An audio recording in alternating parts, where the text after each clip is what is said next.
फरक पडलाय हे त्या ताईच्या तोंडूनच ऐकावं. ताई तुझं नाव सांग. गौरी राहुल मस्के. आणि तुला हे मी कशासाठी अमृत ज्यूस दिलं होतं? पांढरे चट्टे होते. पांढरे चट्टे. आणि पांढरे चट्टे तुझ्या दोन्ही पायावर होते का एका पायावर होतं? दोन्ही पायावर होतं. मग तिची मम्मीच सांगेल की तिच्यापेक्षा तिची मम्मी बोलू शकते की किती तिला फरक पडलाय ते.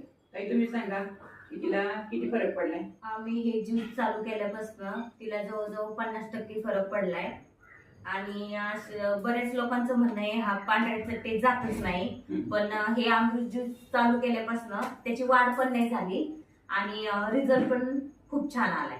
म्हणजे एका पायावरचं उजव्या पायाचं तर पूर्ण गेलेले आणि डाव्या पायावर आहे ते प्रमाण कमी कमी होत चाललंय. ठीक आहे नाही? तुम्ही ते कसं कसं देत होता तिला? ते गोमट पाण्यातनं देतो. 5 ml. हो 5 ml. 5 ml सकाळी 5 ml संध्याकाळी 5 ml. बरोबर का नाही? हो. म्हणजे हा रिझल्ट बघून तुम्ही समाधानी आहात? समाधानी आहे.